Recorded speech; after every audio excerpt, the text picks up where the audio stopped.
All right, Jaron, I'm sorry it took so long, but let's go ahead and just point out a couple things. If you need help fixing the things I'm pointing out, just let me know. But this video is more just like pointing out things that should be addressed. All right, so the first thing is going to be your head movement. So this is slowed down. So as you can see, as soon as you start moving, one of the first things that happens is your head goes down. So if we were to take a look at where your eyes are, you're just looking down at the ground. This is obviously going to negatively affect your accuracy, which is one thing you were complaining about. So you definitely want to keep your head up and looking at your target for as long as possible. You want to keep it, so yeah, you're just looking kind of down. I'm sure you're looking out the side of your eye, but just about here is where you want to start actually looking away from your target. Um, so let's go ahead and go a couple frames. All right. So here you're at your peak reach back. And as we could see, your foot still has a long way to go, and your disc is here. And by the time you plate this foot, your disc is going to travel to about here. This is going to make it so you're going to have to use more effort to throw. This is also going to negatively affect your nose angle. Um, so let's just take a couple frames to look. So we could see that the disc is going forward and see how your foot is planted. And you can see just how far your disc has traveled. So if I go ahead and erase this one and here, so if I make a line, your disc travels from point A to point B before you even do anything. Remember, the disc should be staying pretty much in the same spot. So if we were to go back, your disc should stay about here until you're fully reached back, and then you can pull through. Um, so just one thing to take a look at. So remember, your early reach back peak, I should say, is costing you distance and accuracy. So if we take a look at when you plant, you see the nose is down, now the nose is up. So I'll go a couple more frames. So we can see that the nose is up. So this is going to cost you distance, and it's also going to cost you accuracy.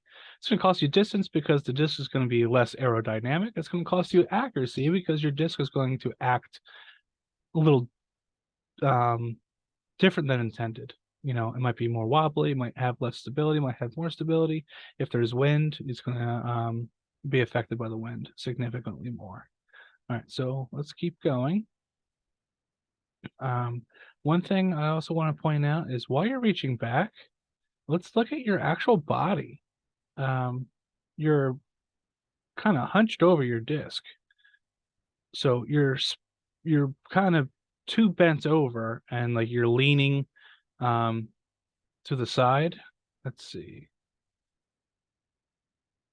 You're leaning this way. Notice that your head is down. So if I clear everything, if I make a mark right here, if you see like how high your head is here, and now you can see it going down, like below the line. You're dipping your body. And then by the time you release the disc,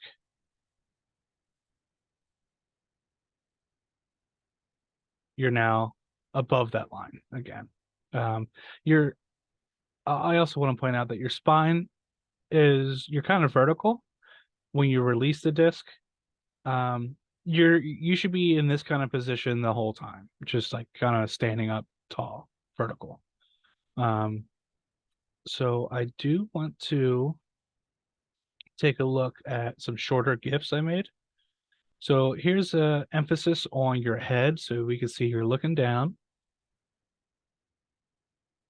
and you know, kind of like I said, it's going to be hard to actually look at your target and look at your line. And I have the GIF reversed because there's just zero head movement going on. Like you have your head locked into place from about the first step. So let's just take a look. And no movement of the head at all. So remember, your head's going to kind of dictate where your body goes. So have that head up, and once your shoulders are turning, let your shoulders turn, and let that turn actually move your head. So I do want to keep going.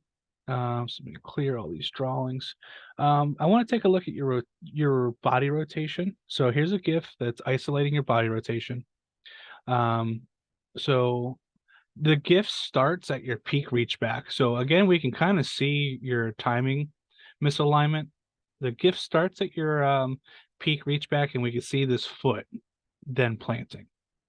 But what I want to show you is that you are rotating significantly more after the disc has released, and you're barely rotating while the disc is in your hand.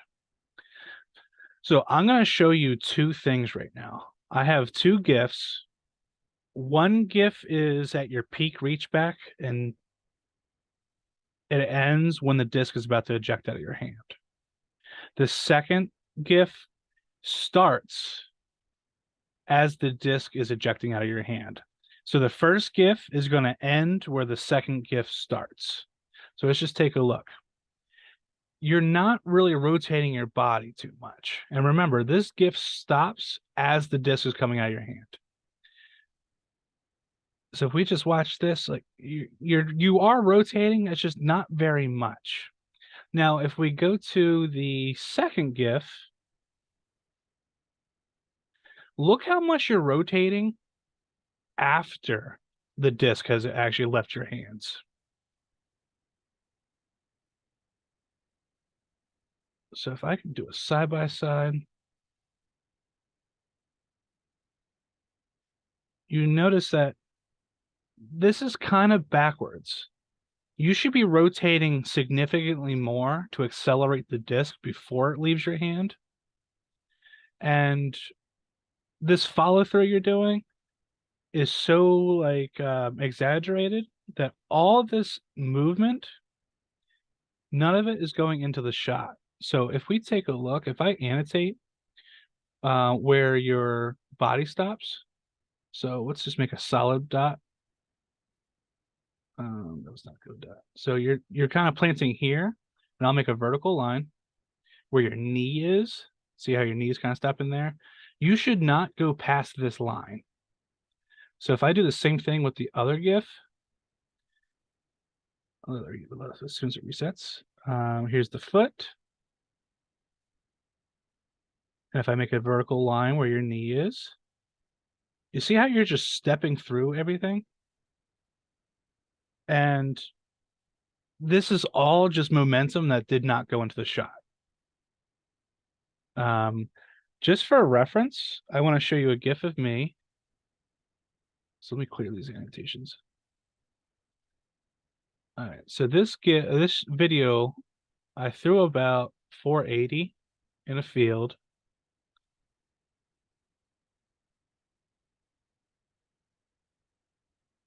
So this is me planted. I'll do the same thing. It's kind of a different angle, but we'll make it work. So here's my foot planted. And if I go vertical at the knee, you can see that all of my weight is braced upon this point. And you can see that the disc is the only thing that kind of goes past this line.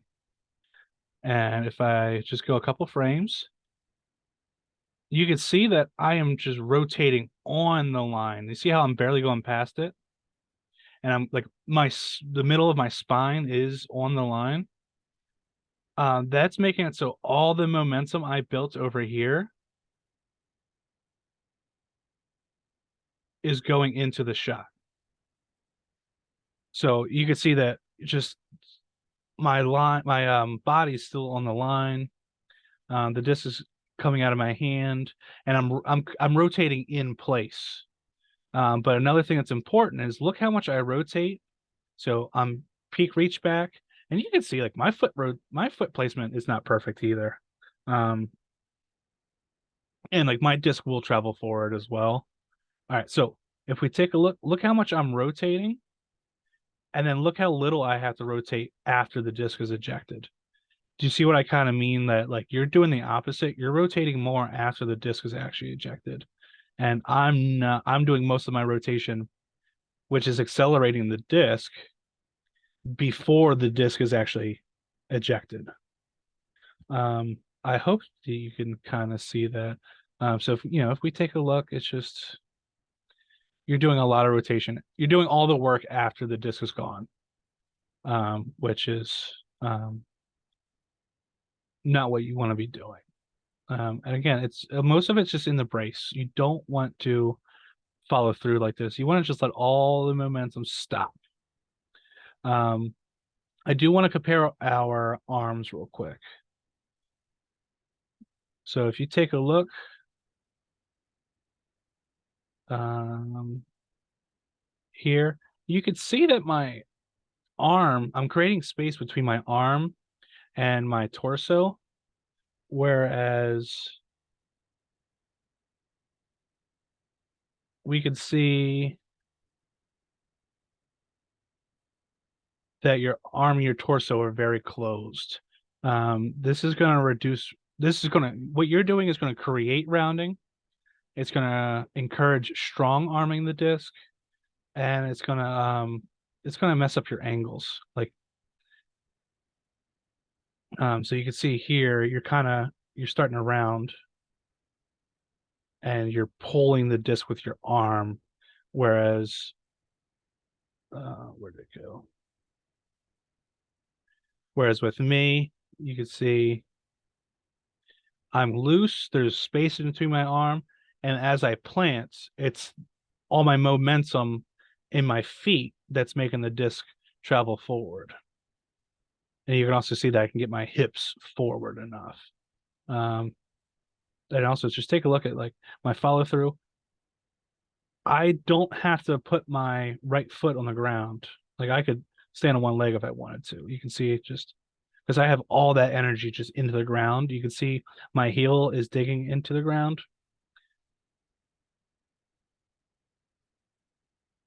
Um, and it's just let your brace do all the work. So definitely create more space with your arm. Be loose, but um, you're also just pulling with your arm. So I could see that you're like opening your arm. Let's see. This might be hard to do without filming me. So your arm's kind of like this, and your elbow crease is up this way, and you're kind of just going. Oh, let's see. I might have to do a separate video for that, where like I actually use my arm. But you're kind of going from here, and you're kind of like um, going like this, where I should forget this part. But take a look at those kind of things and let me know what you think. We'll stop there.